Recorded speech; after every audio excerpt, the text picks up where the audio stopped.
सुंदरबन में एक खरगोश रहता था। वो बहुत बुद्धिमान था। जंगल के सभी पशु पक्षी खरगोश का सम्मान करते थे। जंगल में जब भी कोई मुसीबत आती तो वे तुरंत खरगोश के पास आ जाते। खरगोश भी उनकी समस्याओं को बहुत ध्यान से सुनता और जल्दी से जल्दी समस्याओं का हल ढूंढने की कोशिश करता।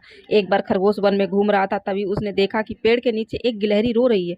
उसने गिलहरी से पूछा, बहन तुम क्यों रो रही हो? गिलहरी बोली, मेरी माँ यहाँ से बहुत दूर शहर में अकेली रहती है। जंगल का टेलीफोन खराब हो गया है। बहुत दिनों से उसकी कोई खबर नहीं मिल रही है। गिलहरी की परेशानी सुनकर खरगोश को बड़ा दुख हुआ। वो थोड़ा और आगे गया तो उसे दो चूहे बातें करते दिखे। वे भी अपने मित्रों और संबंधियों का समाचार न मिलने से दुखी थे। इस प्रकार कई पशु पक्षी टेलीफोन के खराब होने से उदास थे। सबको उदास और परेशान देखकर खरगोश बेचैन हो गया। वो सबकी समस्याओं को सुलझाने का तरीका सोचने लगा। सोचते सोचते उसे एक उपाय सूझा। अगले दिन सवेरे सवेरे खरगोश ने सभी पशु पक्षियों को बरगद के पेड़ के पास बुलाया। उसने सबको संबोधित करते हुए कहा, साथियों, मैंने आपकी समस्याओं पर बहुत सोच विचार किया है। मुझे एक उपाय सूझा है। सारे पशु पक्षी जिज्ञासा से खरगोश की ओर देखने लगे। कैसा उपाय? सबने एक साथ पूछा। खरगोश बोला, देखो साथियों, समय के साथ साथ हमको भी बदलना चाहिए, इसलिए क्यों ना हम भी जंगल में इंटरनेट का प्रयोग करें।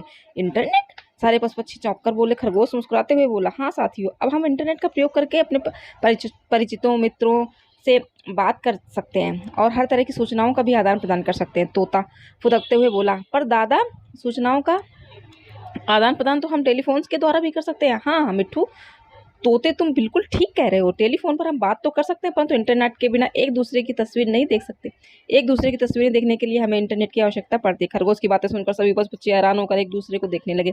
खरगोश फिर बोला, साथियों, यदि हमारे पास कंप्यूटर और इंटरनेट की सुविधा हो तो हम अपनी ईमेल की चिट्ठी कहीं से कहीं भेज सकते हैं और कहीं भी प्राप्त करते हैं। बस चिट्ठी भेजने और पाने के लिए एक ईमेल का पता चाहिए, इतने ही नहीं। आजकल तो मनुष्य ने बहुत उन्नत कर ली है। उसने फेसबुक, व्हाट्सएप जैसी कई सोशल साइट बना ली हैं।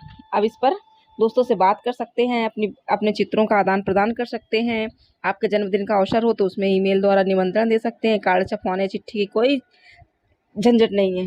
अरे वाह, ये तो सचमुच कमाल का विचार है। सभी पशु पक्षियों ने सोचा, बस फिर क्या था। जंगल के राजा शेर ने जंगल में तुरंत कंप्यूटर और इंटरनेट लगाने का आदेश दिया। सभी पशु पक्षियों ने अपना ईमेल का पता बनाया। अब सभी पशु पक्षियों के मित्रों, सगे संबंधियों की चिट्ठियां और तस्वीर इंटरनेट पर ही आती है। फेसबुक की सहायता से उनके बहुत से बिछुड़े मित्र भी मिल गए।